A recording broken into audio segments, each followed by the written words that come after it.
Good afternoon, and welcome back to another episode of our Friday show.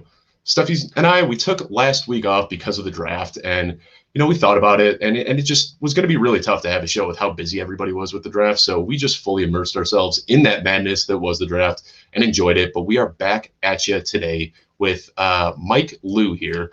Thrilled to have Mike on. He's a guy that I really, really look up to, and we're going to talk about that a little bit later as we get on. But Mike, real quickly, why don't you go ahead and introduce yourself to anybody who doesn't know where you are? Let them know where they can find you on Twitter, and if you're working on anything fun right now that you want to plug, now's the time to do that. Yo, what's up? So thanks for having me on the show. First of all, big fan of both of you. You guys know that. I really enjoyed watching you guys just go like vertical over the last few months. That's been super awesome. So if you want to find me, I'm on Twitter at Mike Me Up with 2 P's. For all my video contents over on YouTube at Bunk Bed Breakdowns, as part of the BDG family. And then, if you want to get nerdy with me and just like go hardcore Dynasty, hop in my Patreon, patreon.com/ourpack.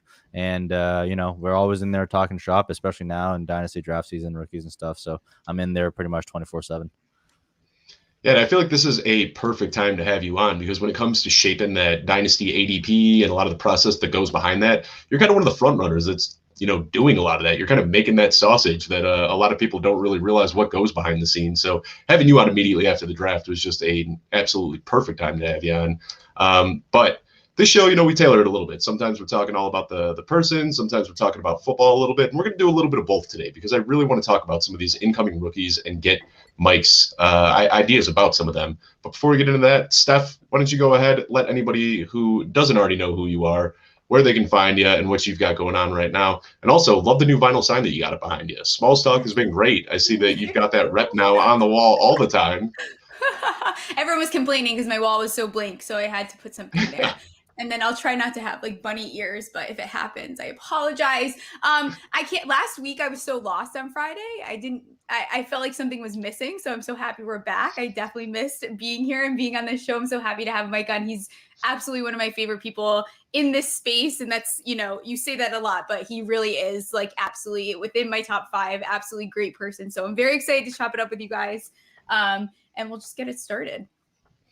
Yeah, there's a lot of people that are like really good analysts, and then there's a lot of people that are like entertaining, and then there's a lot of people that are funny. And Mike, I mean, I'm not trying to, boost you up too much here, but you're kind of like the blend of all three. Like you bring a little bit of everything.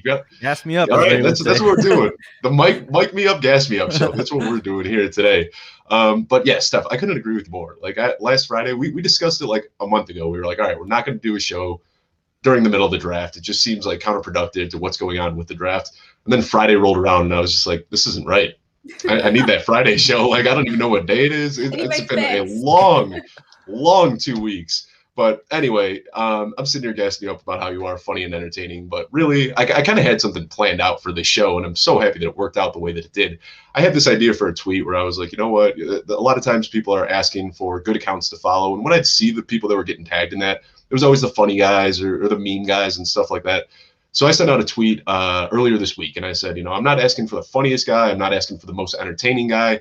I'm asking who is the best analyst out there when it comes to process, takes, whose opinions do you respect the most? And obviously we got some big names in there. Mike Tagliari, shout out, JJ Zacharyson, some of the guys that you'd expect. But Mike over here, who isn't quite as big as those guys, was still getting mad love in this thread. Everybody talking about how much they respected your opinion. So I want to talk about that a little bit. What is your process? Where do you kind of start your analysis, and what do you think it is that helps you become so respected in this industry? I don't know. I think, shout out to all those guys as well. Those are legends. I obviously look up to their work, but for me, I don't really pay as much attention to what other people are doing. I'm kind of just like in my zone. So after the season is over, I'm just like digging through stuff, digging through data. I'll just come out with opinions. Right. And I think, what the difference between me and someone else is, I don't focus as much on prospect evaluation. And that sounds stupid because at the end of the day, it's all about the players. Right. But I think, the biggest edge that a lot of people leave on the table is like the game theory aspect of it. And what I mean by that is what you need to understand, like the strategy of what you're going to approach a league with. You need to understand the scoring, but more importantly, you need to understand the people that you're playing with. So I think that understanding that aspect gives you a much bigger advantage than even the prospect side, because at the end of the day, like there's so many talented people out there, right, that are evaluating prospects that are way better than me, that are better than I will ever be, right? But what I can do is I can take their inputs and just sift through all the information that's out there and be like, this is really shitty. Like, this is pretty good. I could use that. And then like kind of form my own opinion and thesis of what's going to happen like down the line. So I'm always looking down the line. So all my ranks and stuff will always reflect stuff down the line. So, you'll see stuff in my ranks and be like, wow, like that's like really early. But then like a year down the line, you'll be like, okay, that makes sense why he was there. So I'm always trying to play that angle of it and trying to think about, like, most people project their rankings to try and measure production. I'm projecting my rankings to measure value because like I played mostly Dynasty for the most part, and I think there's so many other factors that go into winning Dynasty other than just scoring points that I think people kind of miss out on some of those other components. So that's kind of where I start, is all game theory side. Like I would say most people probably spend like 80% of the time on prospects and like 20% of the time on like understanding the game. Me, I spend 80% of my time on understanding the game and trying to find whatever edges I can get, whether it's in the draft or trading or all these different strategies I come up with. Oh, and then I spend like 20% of my time on like prospect eval. And a lot of that is just talking to other people that are really good at it. Because like I said, I'm, even though I am a pro scout, don't get me wrong, like there's other pro scouts out there that I like to rely on. So that's kind of where my process is born. And I come from like a finance background as well. So I bring a lot of economic concepts into play. And I think that's somewhere where like, it's just like kind of ripe for the taking when I came in. Yeah, I love that. And there's a few things I want to hit on that you talked about. First of all, you talk about projections versus value. Is that something you can go into a little bit deeper? Because I feel like a lot of people kind of, confuse those two things. So can you try to explain the difference between a projection and a value when you're looking at a player? Yeah, so like projection is like how much you think that player is going to score, right? So a lot of people out there build models, and a lot of them are really good at it. Guys like JJ Zacharyson, guys like Lord Reeves. I'm not a model builder because I think the dynasty is a lot of factors that go into play. But when I'm projecting value, if you think about it from a dynasty perspective, there's so many variables that go into value, right? There's production, right? That's definitely one of them. But there's age, there's like hype and public perception. Like I view dynasty like I view stock trading, like being a stockbroker in the 1980s, where like people didn't know what the fuck was going on. Like there was like if you had some level of information, you knew how to build like a valuation model. Like you were already leaps and bounds ahead of the game. But a big part of trading stocks in the 1980s was just recognizing the emotion and like the hype that went into stuff. And that's why I spent a lot of time on Twitter. That's why I spent a lot of time like researching other people, is to try and see like where that hype is coming from. And then I project that hype and I say, okay, well, I think this is the guy that's going to be that next dude. And then I'm all in on that guy well before the rest of the people are. So it's like I'm always just trying to stay one step ahead of the market. And as long as you're staying one step ahead of the market, in my eyes, you're always going to be able to capitalize on value, because by the time the rest of the market catches up, you bought something here, now it's here, right? And then you can sell it here. So I just approach everything from a very like finance perspective.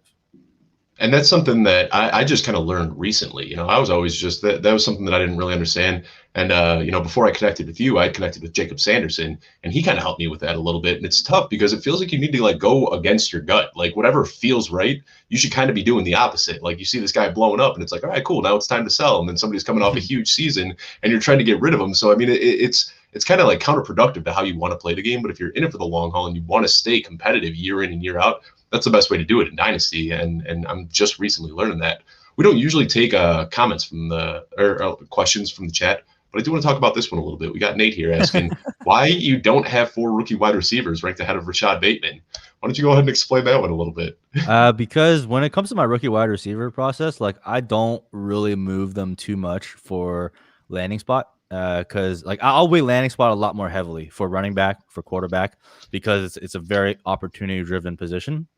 Don't get me wrong, wide receiver is also a very opportunity driven position, right? But at the end of the day, the best talent is going to win out, because you need to beat the guy across from you in order to get the ball. Whereas the running back, you're handing it off, or quarterback, you're getting it and you're throwing it, right? So for me, Rashad Bateman was always a wide receiver too. I thought he had a very good profile. I thought he was a very good talent. And then he got the draft capital I asked for, even better than I asked for, because I thought he'd go in the second round. So then there's really no reason for me to change. And I understand like the risk with Baltimore, and people make good points, right? Look, Baltimore is one of the least pass happy teams in the league. They were dead last in neutral game scored passing ratio, right? And, they're one of the most efficient teams running the ball. But frankly, that hasn't really gotten them where they want to be, right? And if I look at this team, I'm trying to project forward, like I said, and it's risky. It's definitely risky to expect change from teams, right? But here's my thought process of why I think I can expect change from Baltimore Ravens, because they're one of the more forward-thinking teams in the league. If you look at how they approach fourth down decisions, if you look at how they, approach the offense and how they built They're an analytically driven team. Yeah, how they completely tore down the offense to build around Lamar Jackson. If you look at the comments from the GM, they talked about Rashad Bateman, having a great analytical profile. Like, this is a team that I think is thinking ahead of the game. So even though it might not be this year, I still expect them to run a lot. But even if they just revert a little bit back to the average, you're going to see enough volume for an alpha receiver like Rashad Bateman to succeed. But more importantly, if I'm looking 2-3 years down the road, like, if they don't win again, like, how long is Roman going to be there, right? Are they going to tailor their offense? Like, they just saw what Buffalo did for Josh Allen, and everything they've done in the offseason tells you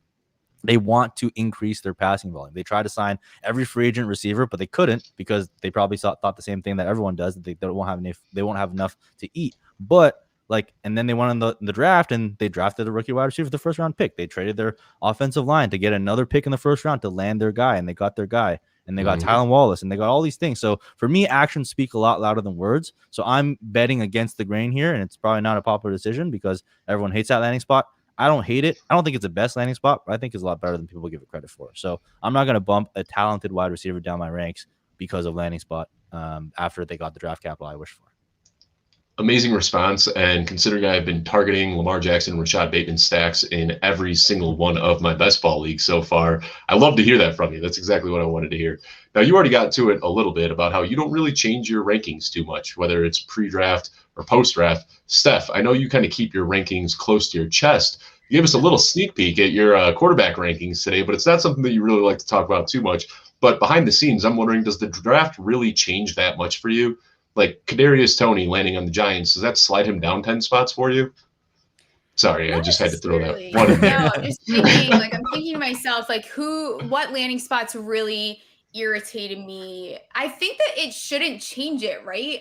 Unless they're going to a system that's completely broken, there's no reason that you should be taking players and swapping them 10 spots. That means you didn't evaluate that player well, because the player should be able to produce in, I won't want to say any system, but most systems should be able to provide for that player. So I always think it's funny when people do updated rankings and they take someone that's in their top 3 and then you see them in the top 20. Then I'm like, did you really look at the player then? I don't really know, because that doesn't make sense to me. So it does change as far as maybe if you're doing redraft or best ball or so be it. But as far as I think it's more what you're playing than the player himself after he goes into a system. Yeah, for sure. And I feel like a lot of people, and go ahead, Mike, sorry. Yeah, look, I totally agree with you, right? Like at the end of the day, if your pre-draft rank completely shifts post-draft, your pre-draft process probably kind of sucks, right? So that's the problem that you have. But you also can't get take luck. The one exception that I will say is let's say you put someone really high up, and then the NFL is like, nah, that guy we didn't draft him. Then you kind of have to shift, because at the end of the day, it's an opportunity-driven game, right? I remember, in the offseason, everyone had Jamar Jefferson as a running back 4. They were taking him in the 5th, 6th round. And then the NFL is like, nope, this guy stinks. We're not drafting him. So you have to move him down. So those situations are the same, but what I try to do with my rookies is I try and account for and guess at draft capital. So if I'm reading the tea leaves from a lot of the mainstream guys, and for example, Seth Williams, I was really high on him coming in. I'm like, man, this guy's got a great analytical profile. He's got prototype size. The film, from Pro Scout's eyes, looked pretty damn good. But the more people I talk to that are closer to the NFL and the more mainstream media mocks I saw, this guy was not getting drafted anywhere near day 2. So I'm like, all right, I need to adjust, because if nobody likes this guy, he's not going to get the opportunity that I want him to see. So I moved him down my ranks drastically, very, very early. Same thing with Brevin Jordan. He went out there, put up athletic measurables like Elijah Holyfield. I'm like, all right, well, I really love this guy, but he's not going to get drafted if he tests this poorly. So those are the shifts that I made pre-draft. And this year I was lucky enough to kind of hit on a lot of those, so my ranking didn't shift that much. But yeah, I agree with you for the most part, man. You gotta have a better process up front if you're shifting that much.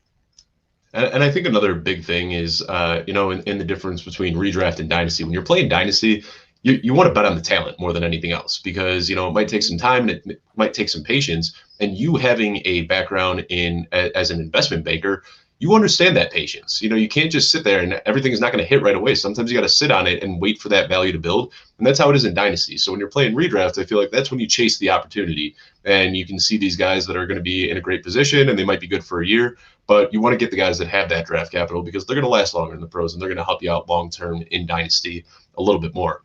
Now, something else that you talked about, and I'm going to rewind to like the very beginning of what you said here, but I want to get back to it. You talk about game theory a little bit and strategizing the game, and you specifically talked about with the league mates that you play with and kind of knowing their tendencies and stuff like that. So how do you really use that to your advantage? Like, do you keep tracks of the movements that they make? Do you know what their preferences are? How is it that you can take advantage of knowing the tendencies of your league mates a little bit? Yeah, so I mean, I'll break it down like this for you. So I view Dynasty as two separate economies, right? There's the macro economy. The macro economy is like the market trend. So the ADPs you use, the trade calculators you use, you're on Twitter and all these big names are spelling out names. That's the macro economics, right? It's important to understand that, right? But what's more important is to understand the microeconomics of your own league. Every single league is its own microeconomy. It doesn't matter if someone thinks freaking CMC is worth 3 firsts on the market. If nobody in your league's paying 3 firsts, guess what? You're not getting 3 firsts. It doesn't matter, right? So for me, it's like I understand the broader market because that's how you reach the masses. And a lot of my content, I try and reach as many people as I can. But when I'm playing my leagues, I'm specifically paying attention to league mate tendencies. So starting from the draft, right? As soon as I enter a new draft, if I know people, I probably have notes on them. Like if I played with them before, I have a notebook somewhere that has notes on them. Are they an early QB drafter? Do they trade the rookie picks away really early? Are they a rookie draft hoarder? So I know I need to get someone else's rookie picks before they do, right? Are they a wide receiver first? Are they a 0 RB? Are they 0 running back? Are they 0 QB? Are they late QB? All these tendencies I'm jotting down in notes, and I get it through the draft. And you'll see the same people trade up and you'll see the same people trade down. People never really change, right? That's like their tendency. So, if there's a league mate that I've played with multiple times and you want to ask me their tendencies, you can probably give me their name and I'll tell you exactly what they do. So that's like the part that I spend a lot of time on is just researching people, right? It's a people game at the end of the day because it's driven by emotion. This is not a rational market. If this is a rational market, it would be easy, right? But it's not. So it's a very irrational market, but I'm good at reading irrational people and I'm good at reading the tea leaves and I'm good at reading emotions. So, that kind of comes a little bit from my poker background. So that's what I focus on. And, that's why I think game theory is so important. Like people are studying players and evaluations, and that's all good and all. But like understanding your league mates and understanding where you can jump up, where you can jump down to extract value, that's going to really help you in the long run. And that's why I think like the game theory aspect is so important. Yet like so few people are really focusing on it. They're too busy focused on like who's the better running back between like Joe Mixon and Cam Akers or whatever. And that's all fine and dandy. But at the end of the day, like, extracting value and building long-term value and just, building those trade partnerships as well is like super important to a dynasty. So those are the things that I tend to focus on. And this is why I wanted to have you on the show. And this is why I wanted to talk about football a little bit, because you are just built different, man. The way that you see the game, the way that you like just can evaluate it is just mind blowing. So I'm happy that we're talking about this. And I'm also a little curious, do these notes that you take on players, does that, or on your league mates, does that extend outside of fantasy football at all? Like I haven't been in a league with you yet. I don't know if Steph has either, but do you have a notebook somewhere with like Twitter tendencies for Steph and I, or is this just for football for you? Well, Mike knows my tendencies. Yeah, let's hear the breakdown you got on us. Yeah, don't get me wrong. Look, I will definitely take that info as well. If people are public, right? If people like you and like Steph that have their players that they're guys, I'll definitely take note, right? Because at the end of the day, I want to know which guys you guys are going after. So if I play in a league with Ray, I listen to a lot of Ray's pods, not just because they're good content, but because I want to know what he's thinking, right? So that I know in the leagues that I'm with them, what I can do. And then the more importantly, I know who my league mates listen to. So that's the key is I'm not always playing with analysts, right? Playing with analysts is fun and all, but some of the best players I played with don't have a Twitter account to their name, and they're just really good at the game. But like I try and understand in those leagues, who are they following? A lot of times they're following me, so I know exactly what I'm saying, obviously. And then I know they're following like Ray, and I know my Patreon, like there's a lot of overlap between like myself, Ray, and Drew, DF Bean Counter. So I try and understand how these people think. And I don't get it always perfect, right? Definitely not. But I think understanding that aspect of the game is super important. because then like these guys are like, they're not going to draft the ADP because they're listening to guys like Ray, and Ray's telling you like the ADP is stupid, right? So that's why understanding that type of stuff is really important. And then when I play with my home league, I try and understand what platforms they're on, right? So if they're on Yahoo, ESPN, Fantasy Pros, every single platform is different. That ADP too, right? Exactly. So, the sleeper ADP, right? And then in my home league, a lot of my league mates, they use Fantasy Pros because when we first started, that was like where we all started, and I shared all my resources with them. And when I first started, that's what I was using. So it's like I understand the resources that people are using, I understand the way that they're thinking, I understand the players that they like, and across 20 leagues. Over time, you gather a lot of data, and then you kind of just put that to work. And a lot of it lives in my head as well, but I try and take it down because my memory's getting dodgy now that I'm a little bit older. Yeah, man, I love what you're saying there about like just knowing the league that you're in. But I'm curious this year because I got into this last season. That was my first year, but I was just doing some light writing here, and I was doing maybe a couple podcasts a month, but nothing crazy. Since then, everybody in my home league, you can see the trophy right here. Everybody in my home league now follows me on Twitter and listens to my shows. So it's going to make it pretty tough come draft season this year in this 11-year running home league that we got, when everybody knows my tendencies, everyone knows my players, my rankings are published for them. So they're already joking around that they're showing up to the draft party with my rankings printed out, and everyone's just drafting straight off of my rankings. I think I'm going to drop my home league. I joked around the other day. I sent a text. I'm like, I think this year, like, maybe we'll take a break. Because, like, I don't really want to do the home league because you guys are going to know exactly all of my movements because you can watch me and I'm going to tell you. Yeah, it definitely makes it tough. It adds a different layer of strategy to it when you know that everybody knows who your guys are. And doing these industry drafts, I see a few of the guys in the chat right now, Jeff Bell, Bo McBig Time, Scott Simpson, we're always doing best ball drafts together. And it's at the point now where I can see, Jordan Van Eck on the clock, and I know exactly who he's going to take because I've done 8 drafts with him. I know who his guys are. I know who he's looking for in each round. And once you start to play with people long enough, you kind of understand those tendencies. But I've never gotten to the point where I'm actually writing it down and taking notes. My memory, just like yours, is starting to go a little bit. So maybe I got to start doing that myself. Yeah, it's a great thing to do. I think once you get into it, like, trust me, that part of the game is like almost more fun than the prospect eval for me, because it's like I'm trying to pick the brains. I'm playing like psyche with people, and to your point about putting out your ranks, it's definitely tough, right? Like, I put out my ranks every single month.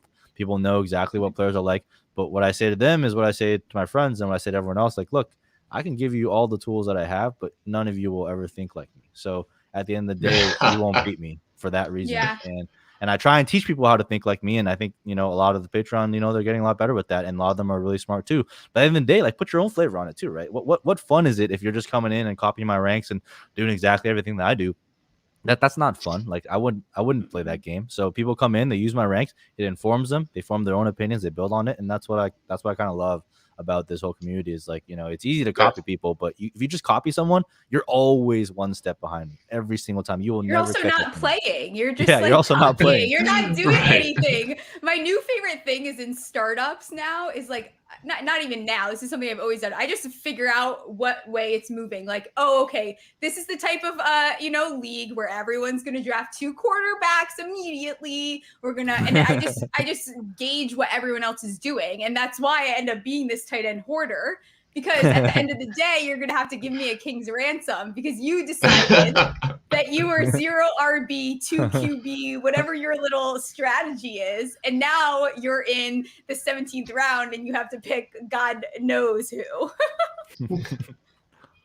Yeah, it's kind of weird. Like, you do have to evaluate the people that you're playing with. And, like, I do these best ball drafts all the time. And it's getting to the point now where, like, 25 of the top 30 picks are running backs. Like, people are just smashing running backs. And I'm sitting here, I've got it in my bio. I'm writing articles about it all the time. Like, I'm a self-professed 0 wide receiver guy, and I'm sitting here like, maybe I got to change this up a little bit. Like, when I see that, Stephon Diggs is sitting there in the 3rd, A.J. Brown's still there in the 2nd, Devontae Adams in the 1st, like, why not build my team with that and then just stockpile the running backs later? So I'm thinking about starting to try some builds that are against my strategy just to see how it works out, because it seems like that's the take everybody is taking this year. And like you said, you want to be ahead of the market. You want to be doing a little bit different than what everybody else is doing.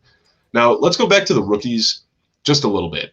This year is kind of weird for us for a million reasons, but one of them, as far as rookie evaluation, is we didn't have a combine this year. So what I've seen most guys doing, I know they're doing it over at Roto Underworld, is just add in the 0.05 seconds to the pro day 40 times. and I understand that. But what are some other things that you have to change in your process without having those, rock solid combine numbers that we typically rely on to help with our rankings? Yeah, I'll say this, like Combine is awesome. Like I love the event. I love watching the Underwear Olympics. It's one of my favorite events in the year. But it's not a massive input into my process. The only thing I use it for, I'll tell you how I think about it, is I use the Combine as like a negative filter. So if I really like a player, right, and I'm like, wow, that guy's really dope, and he goes to Combine, he shits a bed, I'm like, all right, well, he clearly wasn't as dope as I thought. But I rarely do the reverse where it's like, if I'm going in, I think a player stinks and he goes to the combine, he runs like a 4.4. I'm like, oh, wow, this guy's amazing now. Like I rarely do that. So the filter kind of only goes one way for me. So in that perspective, like even though we missed the combine, it wasn't like the biggest deal for me. And we still had a lot of the athletic testing. And I don't just look at like 40 times either. So there's a guy out there on Twitter called @MathBomb. So he put together a relative athletic score. It's called a RAS. So he like basically measures all these different things like agility and puts it like mark grades out of 10. So it's really cool. Actually, you guys check it out if you haven't already. It's awesome. Yeah. Very, so I use that. Yeah. So I use that, but again, like athletic component is just like it's like a threshold thing for me. It's like, hey, did this guy run fast enough? Is he faster than Elijah Holyfield? Is he gonna get on the field? Is he gonna get draft capital? Like that's what I use combine for, because I know the teams care about it. If I knew the teams didn't care about it, I wouldn't really care about it as much. But I'm just trying to project what the teams are trying to do. So from that perspective, that's how I kind of handle everything. Let's talk about that RAS a little bit, because you said that's something that you use in your evaluation, and I feel like that's been a big hot topic on Twitter lately. Is using other people's tools and not necessarily just using them for your evaluation, but also publishing them. I mean, I'm sure I don't have to go deeply into this, but I think that everyone kind of knows what I'm talking about here. So I'm wondering, like, when you go through and you're using other people's content or evaluation, whatever it may be, how do you make sure that you're still giving credit to them or citing them? Or is that something that you just feel like anything that's published out there is just kind of open game for anybody to use? No, I mean, I give credit wherever credit's due. Every time I take a comp, I say, yo, this is Ray GQ's comp. I like it and I'm using it. Or, on Player Profiler, we take a Player Profiler snapshot. It says Player Profiler right underneath, right? And look, I mean, that whole thing to me was like a little bit weird, because like I totally understand like where like Matt and them were coming from, right? Because you take something from the front and you like shift it to the back, and it's on both parties, right? Because like the guy that got it probably should have opened it back up and reviewed it and looked through everything and be like, yeah, this is good to go.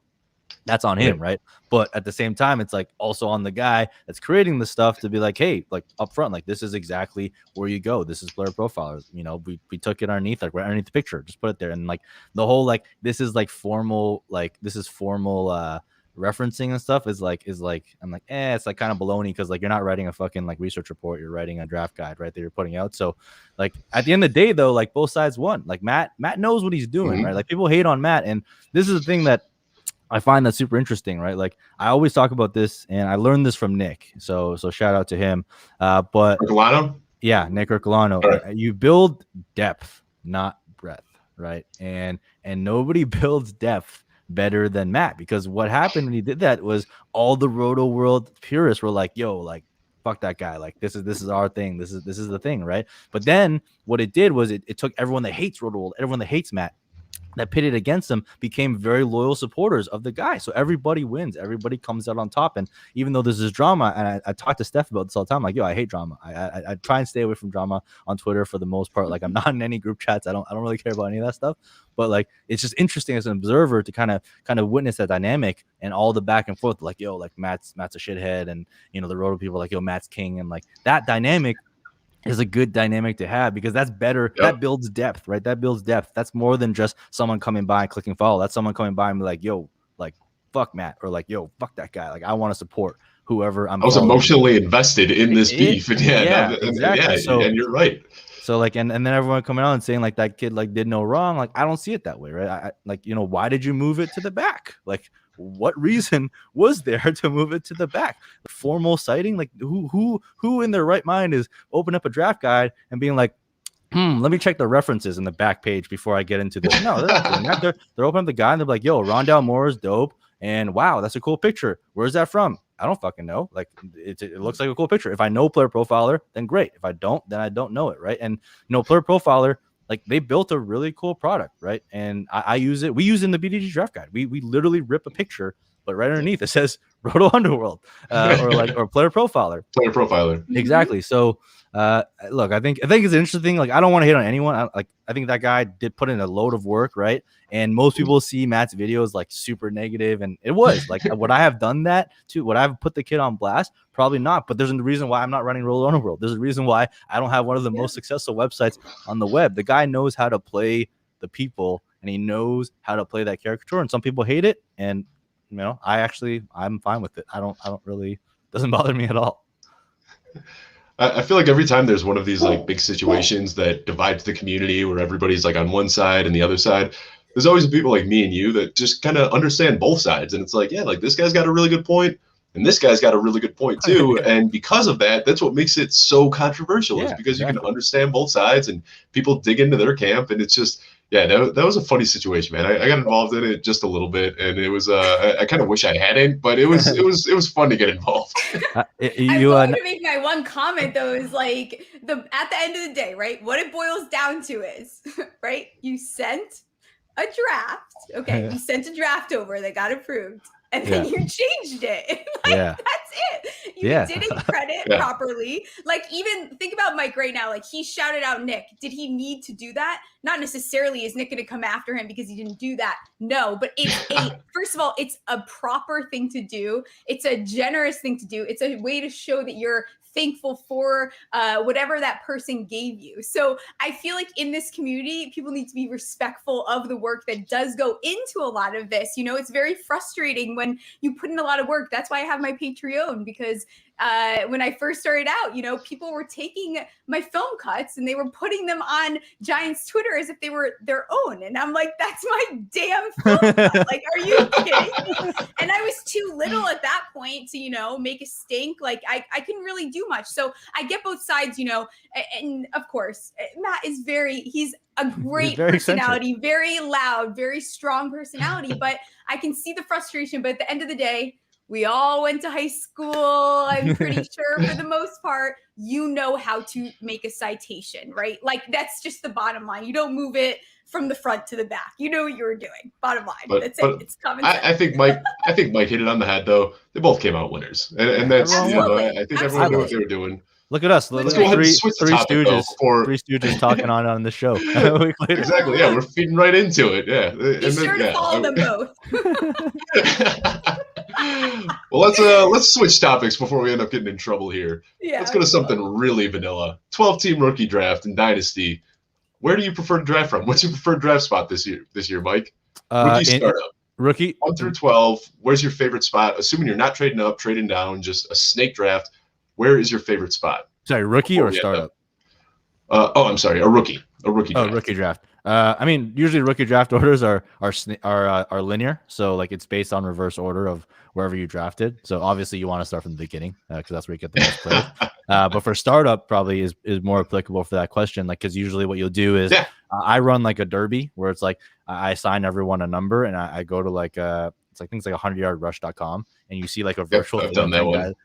And then you get to draft your draft slot, so you get to pick where you choose from. And typically I like to pick the top 3 because that's where you can like trade back, and I always trade back, and that's where you get like a Patrick Mahomes, you know some of these top quarterbacks, and they seem to be like the hottest asset on the market. So I'm always trying to get one of those spots and then trade back. So that's usually what I like to do. But I'm fine with anywhere, honestly. Like it doesn't really matter to me where I draft from. Like at the end of the day, like I feel like I'm pretty confident in my abilities to just be water as my favorite. One of my favorite people ever, Bruce Lee, always says you gotta just be water. Yes, sir. And that's what Josh Larkey said. I asked him this same question, and he was just like, I can draft from anywhere and I'll still crush it. I don't really care. He's like, give me a draft spot and I'll make it happen. Let's talk about one more thing regarding Dynasty, because there's a lot of people that are getting into Dynasty now. Like, it's something where I feel like we're kind of in this echo chamber where it's like, oh, everybody plays Dynasty, but realistically, a lot of people are terrified of Dynasty. And, Jim from accounting, those random guys that are just in their work leagues, they don't even know what Dynasty is, but it seems like a lot of those people are dipping their toes in this year. Mm-hmm. I know I got my home league. I couldn't get everybody to switch, but I got the majority of my league where we started up a new league, added a few other guys, and they're doing Dynasty for the first time now. So for those people that are new in Dynasty, what's just like the one basic piece of advice that you'd have for anybody that hasn't played before? Yeah, my one piece of advice is do not undervalue future rookie picks, because how Dynasty works, for those of you that don't know, is you draft a team and it's yours forever. And that's a double-edged sword, because if you suck, you're going to live with that pain for many years, unless you quit. And you know, people do that too. But if you're not a coward and you stick with your league, it's going to be pain. And I've experienced that pain. When I first started playing Dynasty, I was awful. I was an awful player. So I have a couple leagues that stunk, and I'm still trying to dig my way out of them. But the reason why I stunk was because I did not value future picks appropriately, because the only way to add new players to your team is with rookie drafts. So future rookie first are like gold, because that's the only way you add those assets, and those assets are also happen to be the best ones, right? People always say like rookies are risky. They're the riskiest thing ever, and I completely disagree, because rookies, the players might be risky, but rookies, the picks themselves, are the least risky asset that you have in Dynasty. If you get a rookie pick, a rookie first 2022 right now, it is a guarantee. I put my family name and my pro scout lineage on this fact. Okay, it is a guarantee that pick will increase in value between now and next year. It happens every single year. It's like clockwork because of rookie fever. So understanding how the Dynasty calendar works, when to trade for rookie picks, when to trade out of rookie picks, when to acquire veterans, when to trade out of veterans, that's like the most important aspect that I did not understand when I first started, is not understanding that thing. So if I can give you one piece of advice, if you go into your first Dynasty league, right, and everyone else probably not listening to this show, hopefully some of them listen to the show, but probably a lot of the new players haven't listened to the show, go out and get all the rookie picks. Get as many as you can. Try and trade back in the draft. Always try and trade back, because when you trade back, you get a lot of players in the middle zone where their value increases a lot, and good players always fall, right? Don't be the guy that's like, man, I got to trade up and get my guy. Do not be the Dave Gettleman of Dynasty. You need to trade back. You need to trade back. And you trade in all fairness, Ryan Pace just traded up, and Dave Gettleman was the one that traded back in the first round this year. Yeah, Ryan Pace. Do not be the Les Need or like the Ryan Pace of Dynasty. You know, be the guy that has delayed gratification, because I promise you this: when you trade back, good players always fall, because not everyone values stuff the same way, especially in Dynasty where age is a factor, right? You're always going to have good guys that fall to you. It might not be that one guy that you wanted, but it could be 2 or 3 guys down the line. Right. So practicing that delayed gratification and being willing to move back and be flexible to play for year 2, year 3, year 4 is probably the best piece of advice I can give you. That's how I've built all of my Dynasty teams that dominate. And be and know you see that like people. Go ahead, Dave. No. Go ahead, Steph. I was going to say, but like, just be aware that people are very much wanting their guys. Like, it goes back to this idea that once someone is set on getting their guy, they will trade you anything to trade up to get their dude. Like, if they want that guy that badly, they will give you anything you want. So just like be aware of, like, they may not be looking at they may not be valuing someone like Kenny Golladay the way that you are, because they're trying to reach and go get someone else. So just be aware of the situation that's going on when you're drafting. Absolutely. And you see this all the time. Like right now, this is rookie drafting season. Everybody is sharing their rookie drafts. And I feel like a lot of people are kind of doing this as a little bit of a humble brag, but like, hey, how did I do on this? And it's all these sharp fantasy players. And then you see their rookie draft and it's like 102, 104, 107, 109. Like these guys have like 4 or 5 picks in the first round and then another 4 or 5 in the second round. Then you see those are the guys that are the sharp fantasy players. They acquire those future assets and sit on them because they can buy them for cheap and then just wait it out. And you see that all the time. Like, I don't understand why, and people talk about this, but, you know, why is a 2023 first round pick worth less than a 2022 first round pick? If you're in it for the long haul and you're planning to stick in this dynasty league, shouldn't they be valued the same? I mean, is that something, can you give me a little bit of insight as to why the further out a pick is, the less it's worth? Is it just under the idea that maybe the league is going to fall apart? No, I'll tell you why. So there's a couple factors. One, it's do you know what time value money is? I'm assuming you do, right? Like basically, like a dollar today is worth more than a dollar tomorrow, because you can put that dollar in the bank and make some interest, right? So similarly, applying that concept to Dynasty, a pick today is technically worth more than a pick tomorrow, because you can take that player and it contributes to your team, right? But here's where you take advantage of that entire concept: is if you're in a rebuild, you do not care about production. Like, I do not care how many points are scored on my team. In fact, I care about the opposite. I want less points scored on my team so that I can get a better pick next year. So when I'm in a rebuild, I'm always looking to acquire picks like 1-2 years out, because people that are that are competing are willing to trade him for less because they need the points. So that's the trade-off for them. But for you, you don't care about the points, so you just get an asset at lower value that you know will accrue value over time. So that's how you take advantage of that concept in Dynasty. So if you're like, for example, I have a team that's in rebuild. Like I have like 7 or 8 first-round picks in 2023 because I'm like, I don't want points on my board, and I don't want to take the risk of drafting someone that might bust who I don't like, but someone else is willing to do it because they want those points. So then that makes a great partnership. So that very dynamic is good and it's positive for Dynasty, and it makes sense. But you can take advantage of it if you know what you're doing. Now I know you talked about a big part is being a coward, and just that you use that term all the time, and I think that kind of leads into the next question. Steph, I'll let you answer this one ask this one about deleting tweets. I'm not as much in this camp as you guys, but I also think neither of you are Giants fans, so you don't understand the death threats that I get. Like I posted my reaction to getting Tony, who like. If you tell me that you were not surprised by that pick, you are a liar. That's all that video was, just shock. You weren't angry. You were just shocked. You were like, what? I was like, okay, okay. Like I just was surprised. Like that was just a surprising pick for me, but like I've settled with it and I actually think it was a fantastic pick. If they picked Aziz prior and then Tony later, no one would say a single thing. So I do, I got a lot of hate for that. I did delete the reaction video, but both of you are very on the never delete camp.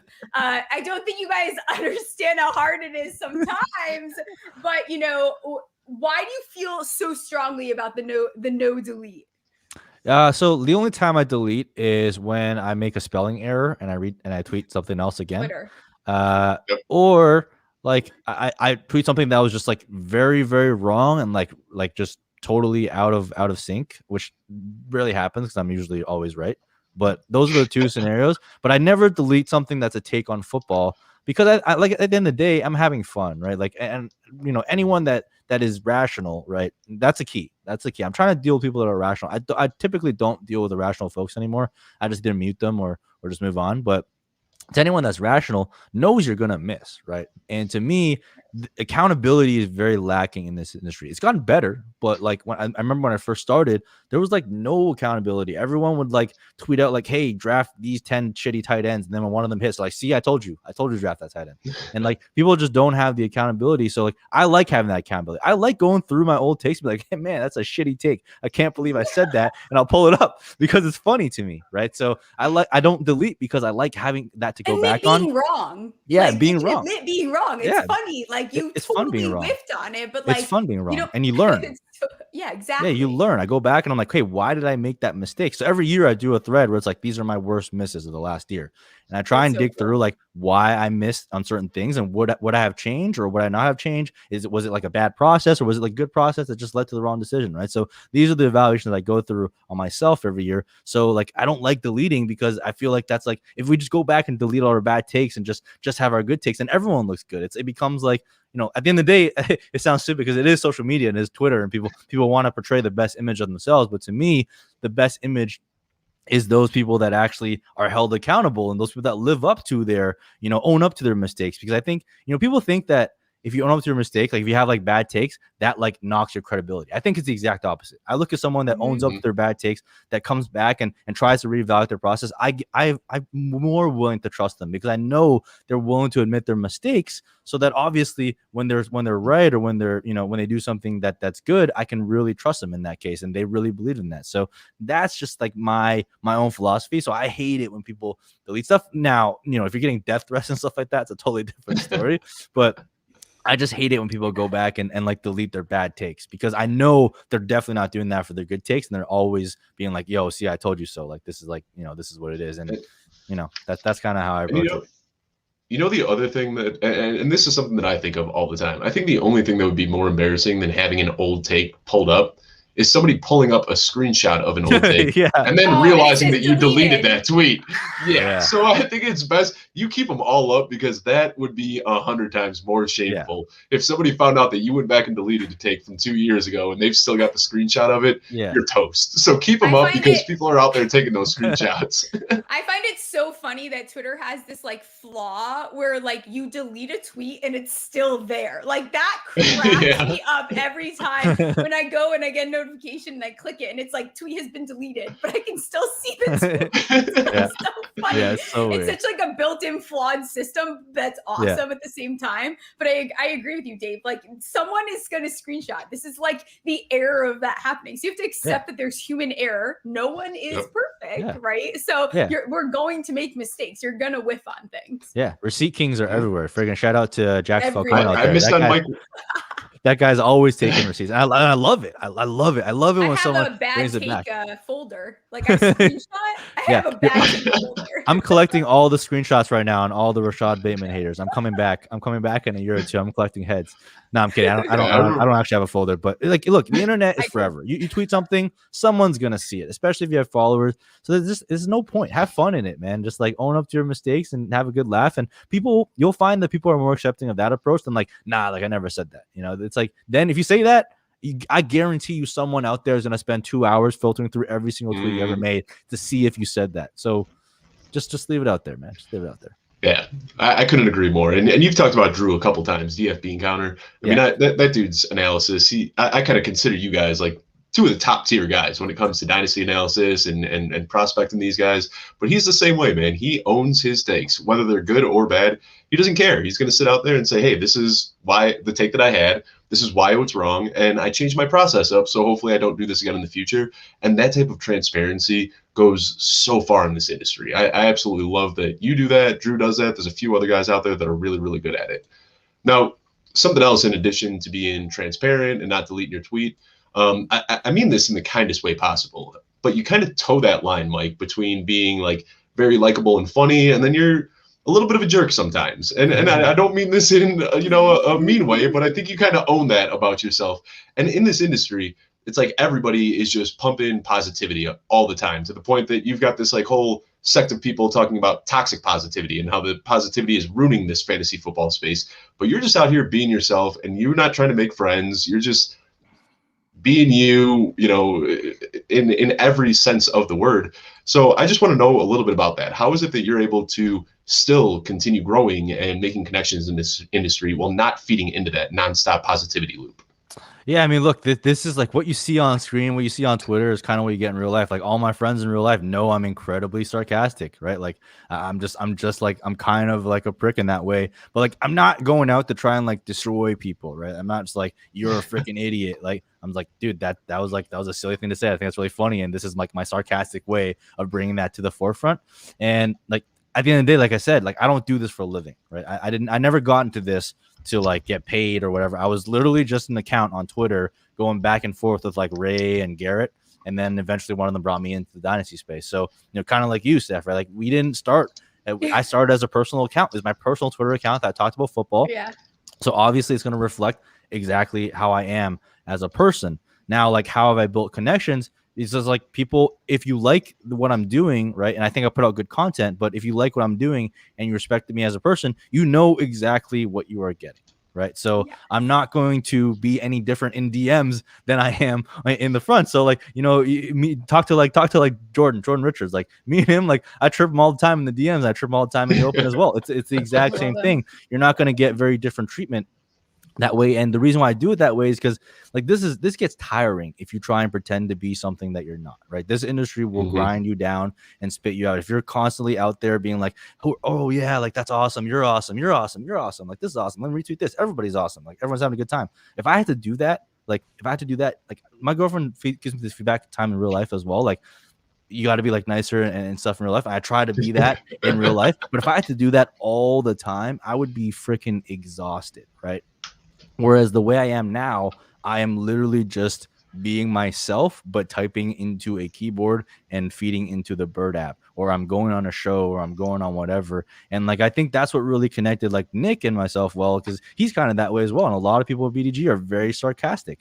You know, we go on stuff and we'll trip people. And, you know, at the end of the day, for the most part, it's all in good fun, you know, with the exception of like this war I've waged on PFF. I just like chirping them a lot because I think they're frauds. But aside from them, like for the most part, it's in good fun. I chirp people I like the most. That's the thing. Like the people that I built a relationship, like Troy, I chirp him all the time, but like I feel like we have a good, positive working relationship, right? Same with Jordan, right? And I'll chirp you guys. I chirp you, Dave, all the time, right? Because I feel like we have a good working relationship. I think it's fun, right? And I think the industry needs that, right? Because at the end of the day, like, do I believe that 90% of people are that nice? No, like I think half of them are bullshitting, right? And at the end of the day, I don't really want to bullshit because I don't have the energy for it, and I just don't. That's not fun for me. And what I'm doing right now is more fun for me. And for the most part, Nick has allowed me to do whatever I do, even though I'm repping BDG still, and that's been very freeing. So that's just kind of my approach. It goes back to, again, just building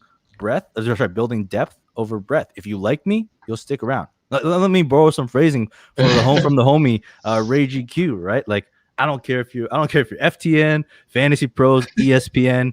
If you like me, Ray G, you're gonna like me for me. You feel me, right? That's kind of how I approach, and that's why I love Ray for that. I think you're just being authentic. People talk about being authentic all the time. I don't think a lot of people are authentic because nobody's that nice 24/7 unless you're Troy or Sam Wallace.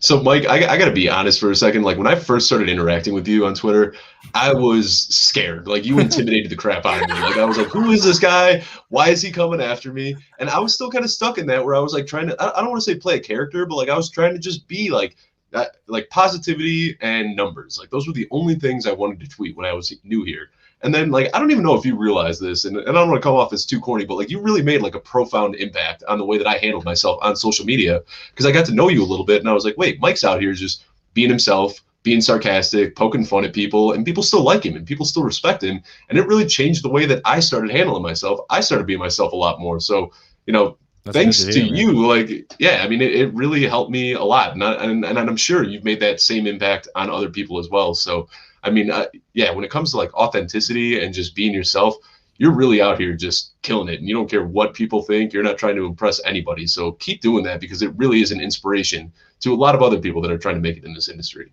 Appreciate you. So I just wanted to get that in. But we do want to talk about some of your past life prior to being a fantasy analyst. Steph, you want to take this one? Yeah. So first of all, I'm going to make one comment because when Matt Berry was on, he made like a very profound statement. Like, you will trying to convince the people that don't like you to like you. You're going to lose the people that do like you. Mm-hmm. So the best thing that you can do in this space is just be yourself. Don't be sensitive. Realize that everyone has their own humor. It's very hard to pick up on that online. And I understand that and I get it, but like, just have if you're not having fun, and this is something I preach, if you are not having fun on Twitter, you are doing this wrong. You're not having fun in fantasy. You are doing this wrong. It means you shouldn't be here. You should be always having fun. So that's Absolutely. My only comment on that. And so we'll jump into something other than fantasy football, something that I'm getting into now. Now they have like a betting show and stuff. And I know that you are big into betting, and it's something that I am, learning more and more as I took this path with FTN. So when did you get into that? What's your favorite sport to bet on? Is it football or is it something else? So I mean, I've always been like a bit of a degenerate, right? Like if I go back to when I was like on the schoolyard, like as a kid, we'd play wall ball games for like Pokemon cards on the line. So I've been gambling like forever. Right? But as I got older, I found poker. Bro, that just brought me back to like third grade. Like those are two wall ball and Pokemon cards. Yeah. I haven't heard those. Yeah, exactly. That's what we used to do back in the schoolyard. But like nowadays, like I started playing poker when I got to San Francisco because again, it was a very cerebral game, and I liked that. I like the game theory aspect of it. I'm like, I want to get really good at this. I would literally go to Vegas probably twice a month at a minimum, flying out of San Francisco. So I would get off work at like 10 p.m. on Friday, hop on a plane, play for like 40 hours and fly back on Monday morning and go back to work. So I used to do like crazy stuff back in the day. And when I'm there, I'm like betting sports and stuff as well. Most of the time I was betting football because I don't really know enough about any other sports to bet anything. So that's kind of where the betting started. But yeah, I've always been a little bit of a degenerate when it comes to like gambling and stuff. And then, in addition to that, not gambling, but I kind of look at this as gambling a little bit. And you might disagree with me, but NFTs, for anyone who doesn't know what NFTs are, Top Shot is the biggest one that everyone's been talking about out here. But I know that's something you've been getting into. Some people look at it as an investment. Other people look at it as betting. I'm wondering, because I know that's something that you've been into. How do you kind of look at NFTs? Do you think they're pretty safe investments, or do you realize that there's a lot of risk here? How are you kind of looking at these? No, they're absolutely not safe investments. But like the way I view it is like it's a very high risk bet, right? And it's a bet I've made before. And like the way I think about it is like for someone like me, right, and someone like you guys, parents kind of just middle income like family, and like we didn't come from like a lot of money. My parents are immigrants, so they came with nothing. So like to build like wealth is very, very hard and without taking on risk. And I have a higher threshold for risk than most people. So, like 2 years ago, I made a massive bet on like Ethereum and Bitcoin, and that obviously has paid off. So now that I've build that nest egg, I've taken like portions of it and been like, hey, let me try and find like the next thing that makes sense. Right. And the way I approach NFTs is like, I think that asset class has some rope, right? But 99% of it is garbage. So 99% of what the money is going into a lot of these things are not going to work out. But I thought Top Shot was one that would. And I think that, Zed Run, which is like a horse, like a digital horse racing thing, is another one. So I've taken some of my money and, a significant amount and just put it in there. And I fully recognize that can go to zero, right? There's a high degree of risk there, which is why when people come to ask me for financial advice, I never give financial advice. I'm like, yo, I don't know what your risk profile is. Go and figure that shit out for yourself. I will never tell you to buy a stock or a meme stock just because it went up like 200%. Doesn't mean that was a good decision, right? So you need to really understand your own investment profile, your own risk tolerance, and make decisions from there. I am like a 31-year-old with no kids, no responsibilities, and I'm trying to build some wealth for myself. So I'll take some big swings. And so far, when I do take a big swing, though, I will like go in like significantly. I'm not like going to put in like a couple $1,000s. Like I'm actually going to put a significant amount so that it makes a big impact later on down the road. But 100%, it is not. I would not say it is a safe investment by any means. Like there's no way that you can tell me any of these NFTs are a safe investment. Now, Top Shot is safer than another one because they have a lot of funding, they have a lot of good investors, but at the end of the day, it's still risky as all hell. So I'll never subscribe to the hey, this is a great investment. I've never said that before in my entire time. Hopefully, no receipt comes up. Let's kind of stay on this topic and a little bit off the I don't think you prepped for this, but I'm sure it's something you can answer because I was the same way. I was investing in Ethereum back in 2015, investing in Bitcoin back in 2015, and now you've got Doge out here, which is something totally different. And I want to get your feelings on Doge because Ethereum, Bitcoin, they're built on blockchain networks and have actual everyday uses. Doge, as far as I can see, has no everyday use besides buying gifts at the Dallas Mavericks gift shop. I think that's like really the only thing you can use Doge for. So is this something that you're investing in? Is it something, because obviously it's blown through the roof right now, but it doesn't seem to have the same security that, Ethereum and Bitcoin did. Well, look, I mean, we're in like a totally wild thing, and it's cool to see, right? We're in like meme investing culture. Like if you told me 10 years ago a meme would drive investments, I would have told you you're fucking crazy.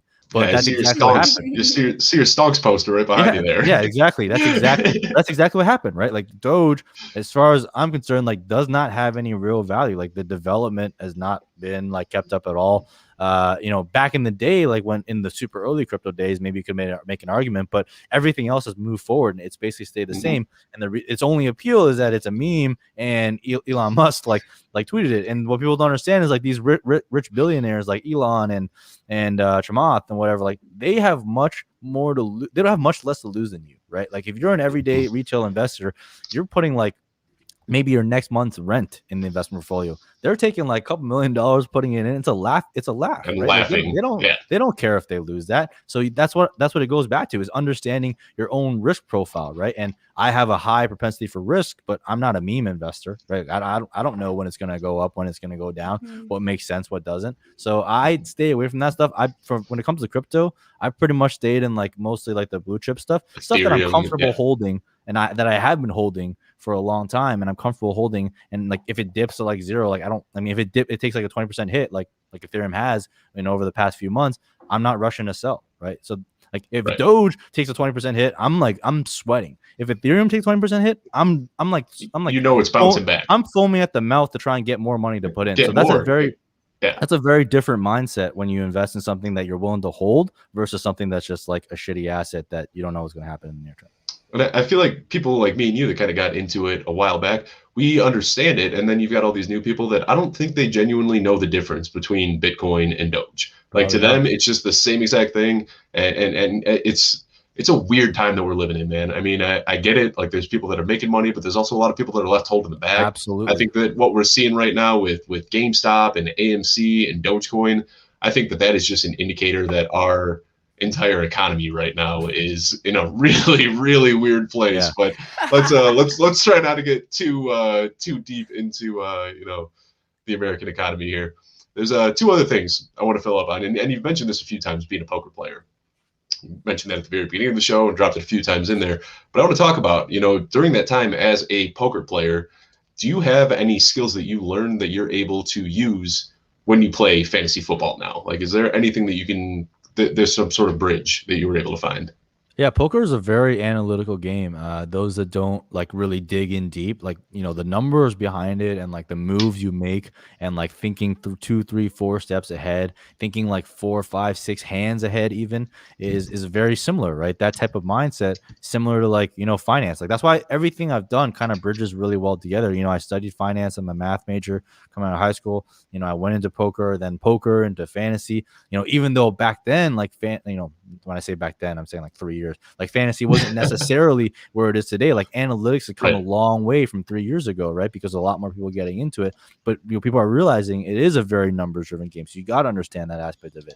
And similar to poker, I understand the numbers part of the game, but also understand the people side of the game. So like reading people, reading their tendencies. Like that's kind of where I get that from when it comes to Dynasty, because like it's a little bit of poker, right? You get into trade negotiations. It's like, how much is this guy willing to pay? You say you're only willing to pay at first, but I know for a fact from 2 weeks ago you posted this Twitter thread about this guy, or I know you're on a podcast 2 weeks ago you're talking about this guy. So I know for a damn well fact that you're going to pay me more than one first because you approached me for one, and your first offer is never your best. So there's a lot of that type of game theory and people reading that goes into Dynasty that I carry over from poker. Now, I wasn't like a savant, or I wasn't like even the best poker player. I was probably like just like an average poker player, to be honest with you.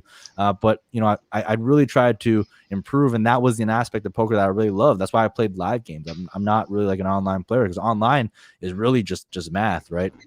And I'm not as smart as a lot of the people that are doing that. I would be a losing player online. I would bet my life on that. But in live situations, I'm a lot better because I can read people. I can read people. And the other thing is, like, people can't read me that well. Like, people always say that one of my feedback at every single employer meeting that I've gone to is like, hey, Mike, like, we don't know if you're happy or you're thrilled or you're sad. Like, you have one face for everything. I'm like, I'm sorry, dude. Like, this is just my face. Like, I don't get that pumped up and I don't get that down. This is just my steady, even face. And they're like, yeah, we know. But like, sometimes like laugh it up a bit or something. So, on the same thing on the poker table, like, people can't really read me that well. So that's kind of played to my advantage as well. Moving from poker, because I don't know what the hell I'm talking about when it comes to poker. Let's keep it fun towards the end of the show. I know you're big into EDM. That's something that I got into when I went to college in Arizona. It's a very West Coast vibey thing, not something that in the Northeast I was accustomed to. What's the best show that you have seen? Man, best show I have ever seen. That's a tough one.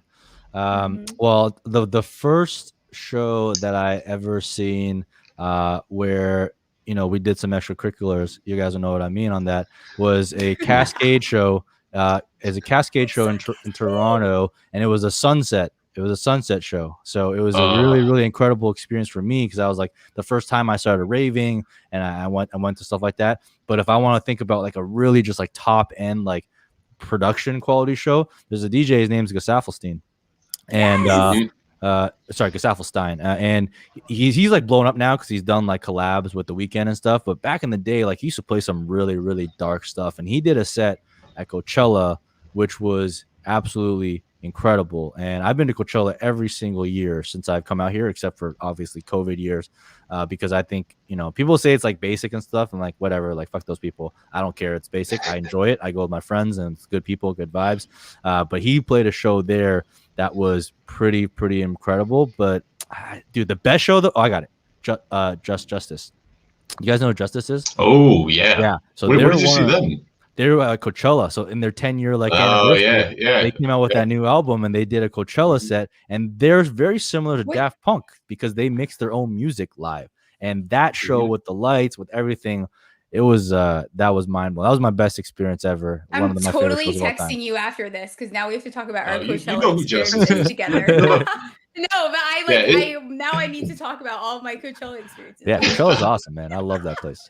Oh my god. Yeah, we do. I hadn't done I've never done Coachella before, but being in Chicago, I'd go to Lollapalooza all the time. I've been out to Crossfest, you know, I've been to a bunch of different ones, and it's one of those things. Like I had friends that were into EDM, and I'd listen to it, and I was like, man, this is lame. Like this is some lame music. And then you go to your first show ever and you're like, okay, now I get it. It's definitely something that you got to be there to really it's the vibe, man. It's the vibe, it's the people, it's the extracurricular stuff that you're doing, it's the booze, whatever's flowing, right? Whatever's getting your vibe up with the people that you're there, it's a totally different experience. And the audio plus the visual, that's the key, right? You can't just listen to it. It's the audio plus the visual, and nobody does it better than Justice. They're OGs, and man, that show is freaking incredible.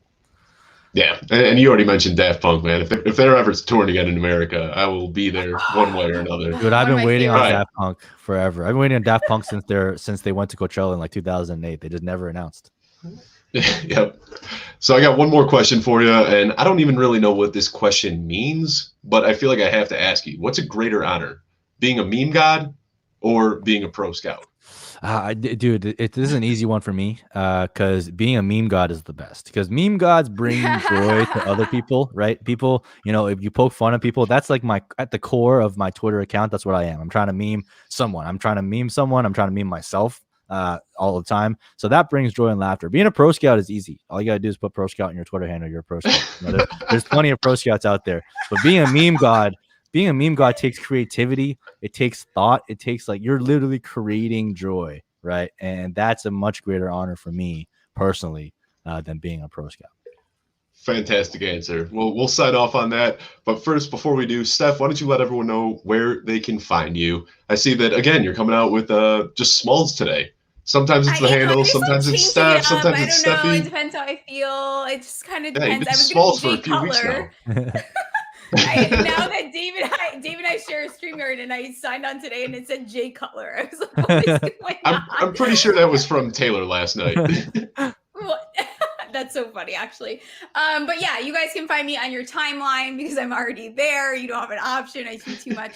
But if not, you can find me at Stephie Smalls with 3 L's. I have very exciting stuff coming up in the near future. My Small Talk show, most recent episode just came out, and my Friday shows with Dave and all the things I do are on my Twitter. And thank you, Mike. You're the best. I'm so pumped that you came on. Yeah, that was a really fun show. Mike, let everyone know where they can find you, and if you got anything that you're working on right now. Yeah, you can find me on Twitter at Mike Me Up with 2 P's. I'm usually chopping it up, talking shit with people on there. And then YouTube, Bunk Bed Breakdowns, and for Patreon, patreon.com/ourpack. So if you're like super Dynasty nerd, want to get into the weeds and really learn the game theory aspect, that's where you'll find me. And then obviously I'm always with the BDG folks. So shout out to all the homies.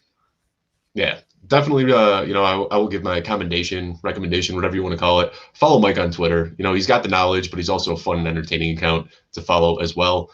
Like I said, we took last week off. So in the 2 weeks that we've been off, I just must have been really bored because I launched 2 new shows. So if the Friday show isn't enough for you, you can also find me now on Tuesday afternoons with Lauren Carpenter. You might know her as Stepmom Lauren. We got a show that we rolled out called 2 Point Stance. Lauren is awesome. Absolutely. And you can find that on the Football Guys YouTube page. And then I've also got a show that I'm doing on Thursday afternoons that I just launched yesterday. I did a doubleheader. It's called the Launchpad. I've talked to a lot of people that are newer in the industry, and they were just looking for opportunities to get on shows, and they didn't really know where to start. And rather than doing little one-off shows all the time, I said, you know what, I'm just going to make this a weekly thing. So we'll be bringing you a mix of some, established people that are in the industry, and then some brand new people. We had Amr Gabur on last night, whose second show he had ever done, and absolutely crushed it, knocked it out of the park with some fantastic knowledge. So I like being able to give that platform to people that are looking to get a voice and a platform in this industry. So that'll be every Thursday at 4 p.m. Eastern, the Launchpad. But most importantly, you can find us here every Friday, 4 p.m. Eastern time. We're going to be back next week with NFL Network's Marcus Grant. I am thrilled to have Marcus on here, another great, great guest. So we will see you next week. I'm Dave Kluge. And I'm Stephie Smalls. Thank you for tuning into our Friday show.